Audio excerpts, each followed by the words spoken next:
How's it going, everyone? It is Andre Williams, and we're going to be talking about SOS and EBON. Both of these stocks had a great day in the market. I've been telling you guys to load up on these cryptocurrency type of stocks because what do you think is going to happen when that stimulus goes through? What you saw today is just a tip of the iceberg. But anyways, what we're going to be doing, the technical analysis for both SOS and EBON. And then I'm also going to be giving you guys some news information that just came out today that you really need to know that further solidifies Bitcoin. So let's get into it. All right, so we're going to be doing a technical analysis on SOS, which ended up having a strong day in the market, being up 9.23% on the day with an overall volume of 51 million. These are the kind of days that we love to see. And one of the things that we want to go over is what was going down in the pre-market. As you can see, we ended up actually really losing a lot of gains from yesterday in the pre-market. Of course, there was volatility actually coming in for today. As you know, we had a big time Fed meeting. So we ended up getting to a low down here to around $6.52. Automatically, when you notice in this particular area, this is a buy because look at the RSI down here. We're literally standing at around 29 when it's at $6.52. We also see right around here at $6.60.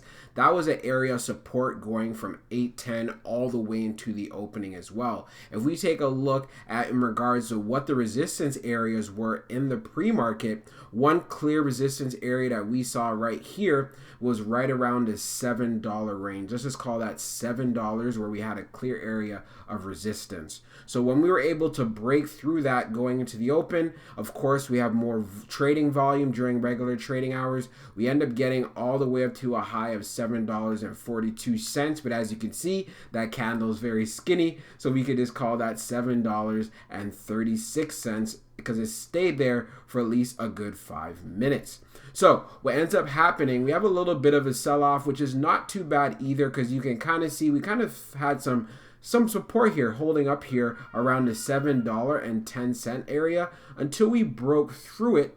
But then if you see here, we end up coming down to this support area here right at the $7 range. We end up having more buying pressure coming in, end up hitting this level of resistance, which looks quite familiar as far as what was going down at 10 after 10 a.m. So when we hit this area around $7.25, we just kept consolidating in that particular area. As you can see, just bouncing off that support there at 710, which happened for a good portion of the morning, as you can see here. So before we even go further, what was happening, the overall market in general started getting very, very bullish. And this is exactly explaining the movement that we see right here. And also on top of the fact that Bitcoin was moving very, very well as well. So if we take a look here, we see the new resistance levels here from 1225 is literally around $7.35. And this lasts all the way up until 135 until we're able to break through it. And one thing that I love to see, we were riding right on that 21-day EMA very, very well.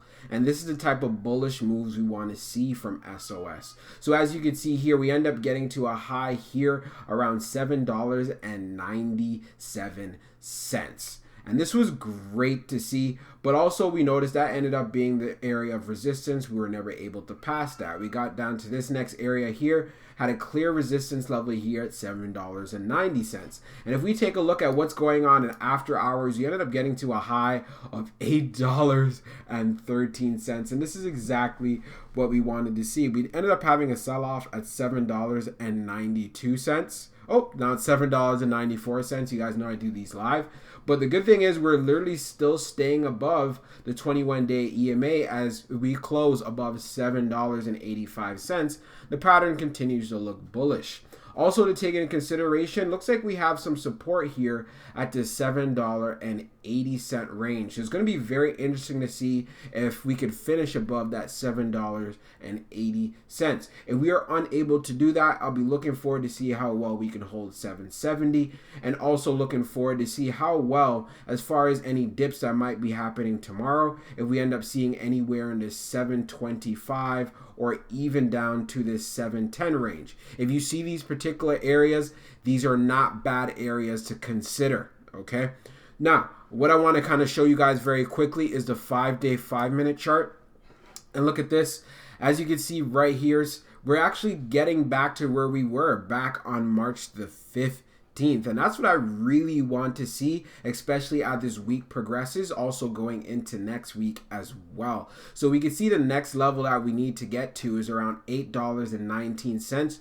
Once we pass that particular resistance area, we can start looking forward to getting to $8.28, and then boom, we can start seeing $8.40, we get to $8.60, and then boom, we could definitely get past that high there that you see at $8.65. Let's just show you guys very quickly now the 3-month 1-day chart. If we take a look here, these are the particular areas we need to be looking out for. So we definitely want to be able to pass these areas of resistance. You see we have a resistance here at $8.20. We see another area. If we pass here at the $9, sky is the limit, okay?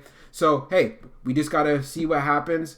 Also, make sure you play these dips. There's no reason to be buying in high and so forth, and I hope you guys found this helpful. All right, so we're going to be doing the technical analysis on EBON. So we see that it was up 12.73% on the day, and we ended up crushing it, as you can see, towards the end of the day, just like SOS. So what we want to take a look at, what was happening in the pre-market. So you know that we had a lot of volatility in the early parts of the morning, and of course that was caused because of the Fed meeting that actually went down today. So we ended up getting to a low here of $9.62, but this is also an area that we're also quite familiar with when we get down this low. We see we have a support area here at $9.71, and we also have a stated support that was actually tested on multiple occasions here at $9.80, which is no strange coincidence. This was also a support that we actually tested the day before when they had a morning dip. So as we move on forward here, as we go into the open, we end up having some moves towards the upside, and also having, it looks like, a good amount of support here all the way from 8:30 going into the open around this $9.95 area. But we also can take notice of the fact that this $10 area really proved to be a key area of support, even when you take a look here in the pre-market and leading all the way up to here that you can see around 12:20 p.m. So it lasted all the way until the afternoon. It did break a little bit here between 10:40 and 11:05, but again, it still came back to holding down that $10 support area. So these particular areas, you can see below 10, these are buying opportunities. If you've never been able to get in, or maybe you might be in at a higher cost, or whichever the case may be, you can take a look down here at the RSI. Automatically an opportunity to buy. It's well in the 30s, and that's what we want to look for, okay? So we'd already see that $10 is a solid area of support, and we can see also over here at $9.80 roughly, we have an area of support. So we see that it ends up moving up, and we end up getting to an area of support here at around $10.20, which actually helped fuel the rocket as we saw going on towards the end of the day. So from 155, you can see right here from $10.23, we end up making a strong move to $11.85, which ended up being the high of the day. And it looks like a clear resistance area. As you can see what's going on in after hours, we have never been able to pass that. Again, it is only 5 o'clock, so we never know what may happen. So what I want to kind of show you guys very quickly, what is the new area of support? So I'm definitely seeing that, you know what, this $10 range is definitely a solid area of support for EBON, as well as this $9.80 area, and also the area that we tested today, which was also tested the day before, around $9.70. In regards to the $11 area, well, let's take a look at the 5-day 5-minute chart here. So if we take a look at this $11 area, we can see that, you know what, we don't really spend too much time in this particular area, but it does show that this is a good plausible support area. Just by taking a look, as you can see here, what was going down yesterday did fairly well. He used this as an area of support for quite some time. You can see this happening also as well, and this was going on during the after hours on March the 15th. We see this being an area of support as well as through the day of March the 15th as well. So just seeing it hold up this $11 area will be interesting and good to see, because then it shows some consistency in regards to the pattern. And is it gonna Is it going to end up going lower than this $11 support? That is a possibility, especially if Bitcoin pulls back a little bit. But if we're looking for some moves towards the upside, I'm definitely looking forward to seeing us make that move so we can get up to that $12 area, $12.01, but we'll just call that $12. And then the next area to look forward to would be $12.21, and after $12.21 would be $12.42. And then, like I said, if we get to $12.60 and Bitcoin's running as well, this will definitely get to $13 to $14 with ease. Let's take a look at the 3-month, 1-day chart very quickly here. And look at this pattern that we had before back in February.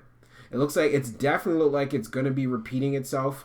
And this is part of the reasons why I still remain bullish on EBON. As you can see here from the 21-day EMA, if you're able to catch it in these particular areas, like I said, anywhere in the $9 area is not a bad position, because like I said, it went to $9.73 and ran up to $11.85 before hitting some areas of resistance. So as we've literally passed all these previous resistance levels here and so forth, you can literally see right where we are currently at 1178. Once we get past here, I'm telling you right now, the sky's the limit. We could definitely get to 13 very quickly once we pass 12. And this is going to come down to a lot of volume and demand, and we already know that's already there for EBON as well. So I'm definitely liking how the chart is looking. It definitely like it's about to repeat itself. Something for you to take into consideration, be able to make some plays off of. Also, what I wanted to show you is this right here, which is also on CNBC,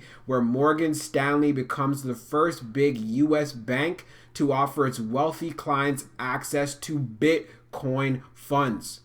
So we're going to go through the key points to show you, and you can always read this afterwards. The investment bank told its financial advisors Wednesday in an internal memo that it is launching access to 3 funds that enable ownership of Bitcoin, according to people with direct knowledge of the matter. 2 of the funds on offer are from Galaxy Digital, a crypto firm funded by Mike Novogratz, while the third is a joint effort from asset manager FS Investments and Bitcoin company NYDIG. Morgan Stanley is only allowing its wealthier clients access to the volatile asset. The bank considers it suitable for people with an aggressive risk tolerance who have at least $2 million in assets held by the firm. Investment firms need at least $5 million at the bank to qualify for the new stakes. So again, this further legitimizes Bitcoin, and news like this can only just add to the run that we're seeing. So there you have it. For both of these stocks, I still see a ton of upside. It is not over yet. We just saw a little bit of that run, but I still see so much, especially since I'm very bullish when it comes to Bitcoin. I know for a fact, I know you're saying, you know for a fact you can predict the future. No, I cannot, but I definitely do see Bitcoin getting to 100K before the end of the year or in the beginning of next year. That is my stance, and I see it. I know it's gonna happen. I'm very bullish on it. And also, just taking a look at what Morgan Stanley is doing, it further legitimizes Bitcoin in itself as well, and that's gonna bring even more attention to it and having more players that are in it. We already know that Tesla started buying, hey, you know what, bought up some Bitcoin as well. So it's actually looking really, really good, and anyone who's holding stocks in this particular space of cryptocurrency will benefit from this. So that's what I wanted to bring across from you guys, and I hope you found that helpful, and we'll talk soon. Peace.